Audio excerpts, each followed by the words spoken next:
반갑습니다. 복잡하고 뭐 알쏭달쏭한 의학 상식을 알기 쉽게 설명해 드리는 락터 이재준입니다. 오늘 외래에서 이제 그 굉장히 많이 생기지는 어쨌든 간에 제가 자주 보는 계류유산에 대해서 말씀드리겠습니다. 계류유산은 그 유산이라는 전체적인 어떤 그 카테고리 안에서 하나의 한 부분 집합으로 존재한다고 생각하시면 맞습니다. 근데 뭐 일반적으로 보통 유산을 생각하시면 여러분들이 어떻게 생각하시냐면 배가 심하게 아프고 그다음 밑으로 피가 가열이 있고 그 다음에 또 뭐 피 덩어리 같은 거 나오고 뭐 등등 그런 쪽으로 이제 유산을 생각하시는데 계류유산은 한자말로 풀어서 보면 그대로 자궁 안에 있는 채로 그대로 있다라는 의미로 계류라고 보통 이야기를 하죠. 이때는 물론 이제 피를 흘리시는 분도 약간씩 흘리시는 분도 있지만 대부분의 경우에는 아무런 증상이 없으시면서 이제 아기만 자라다가 딱 스탑이 되는 경우죠. 그래서 그러면 사전에 우리가 계류유산을 알 수 있는 방법이 있을까? 사실은 거의 없습니다. 병원에서 초음파로 이제 아기의 난황을 확인한다든지 아기가 못 자라는 거를 확인한다든지 난황 속에 아기가 없다는 걸 확인한다든지 또는 아기가 심장이 지난번에 뛰었었는데 이번에는 아기가 자라지 못하고 심장이 뛰지 않았다든지 이런 것들로 우리가 계류유산을 진단을 하게 됩니다. 물론 계류유산이 일어나게 되면 즉 아기가 뭔가 안 좋은 상황이 되면 본인이 느끼시는 분들도 있어요. 예를 들어서 갑자기 유방통, 지금까지 있었던 유방통이 갑자기 사라진다든지 안 그러면은 입덧이 막 이렇게 있었는데 어느 순간 자고 일어났는데 너무 멀쩡하게 입덧이 없다든지 그러면 아기 상태가 뭔가 조금 문제가 있지 않을까라는 생각을 하시고 병원에 오셔서 그 담당 선생님과 한번 진찰을 하시면서 확인해 보시는 게 사실 중요하다고 저는 생각합니다.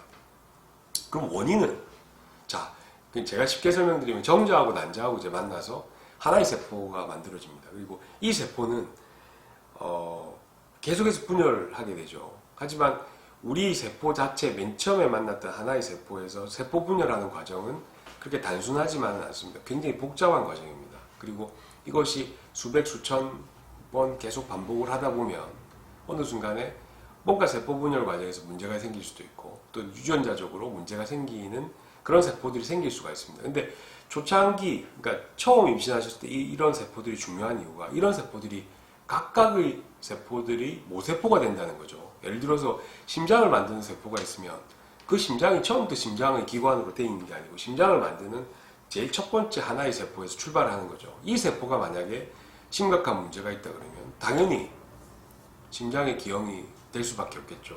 마찬가지로 뭐 신경, 근육 또는 뭐 염색체 뭐 등등 초기의 분열 단계에서 조그마한 이상은 굉장히 큰 이상을 초래할 수 있고 그러면 아기가 자라다가 스스로 더 이상 자라지 못하는 정도의 지경까지 이르게 됩니다. 그래서 어느 정도의 수준까지 자랄 수 있는데 자기가 가지고 있는 기형이나 세포의 염색체 이상이 너무 심각하다 그러면 스스로 이제 심장이 멎어버리는 상황 또는 아기가 자라지 못하는 상황이 되게 되는 거죠. 이 상황을 우리가 계류유산이라고 이야기를 합니다.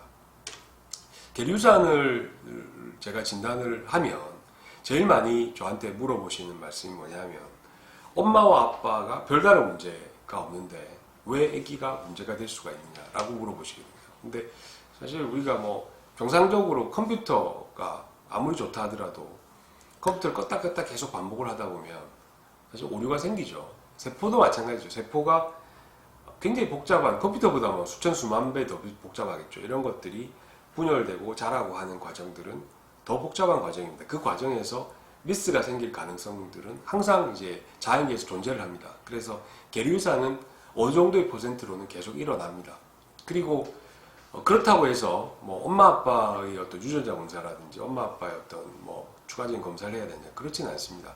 물론 습관적으로 계류유산이 계속 연이어서 이어질 가능성은 드물지만 그렇게 된다 그러면 그때는 제가 그런 추가적인 검사를 할 수가 있습니다. 보통은 한 번이나 두 번 정도의 계류유산이 일어났다고 해서 제가 습관성 유산의 검사를 하지는 않습니다. 그리고 이제 보통은 계류유산이 되고 난 다음에는 계속 그 안에 자궁 안에 머물고 있는 상황이기 때문에 이게 시간이 지나면서 아기가 문제가 아니라 엄마 몸에 여러 가지 안 좋은 상황들을 뭐 혈액응고 장애라든지 여러 가지 상황들을 일으키게 되는 거죠. 그래서 계류유산이 진단되면 보통은 진단되는 시점부터 오래 경과되지 않은 상태에서 그냥 빨리 수술을 해서 그 안쪽에 있는 액이나 액의 조직들을 바깥으로 배출시켜주는 게 가장 중요하고, 자궁이 한 3개월 정도의 시간이 지나면 거의 원래 상태의 자궁 내막이나 자궁 상태로 돌아가지거든요. 그래서 다음번 임신은 뭐 한 3개월 정도 있다가 이제 시도하시면은 큰 문제가 없을 거라고 생각합니다. 이 다음번 임신에 또 계류유산이 되면 어떻게 하냐고 이제 걱정을 많이 하시는데, 보통 우리가 계류유산이 일어날 확률이 한 뭐 100명 중에 한 5명이라고 예를 들어서 칩시다. 그러면 수학적인 계산으로 그 다음번 임신에도 계류유산이 될 가능성은 10,000분의 25가 되겠죠. 왜냐하면 동일한 사건이 연속으로 일어날 가능성은 우리가 수학 시간에, 확률 시간에 배웠지만 그렇게 높지는 않습니다. 그래서 제가 외래에서, 물론 이대로 딱 되진 않지만 외래에서 이렇게 환자를 보면 대개는 첫 번째 계류유산이 되고, 또는 두 번, 한두 번 정도 계류유산이 된다 하더라도 그 다음번 아기 때는 정상적으로 아기를 가지셔서 분만하시는 분들이 상당히 많습니다.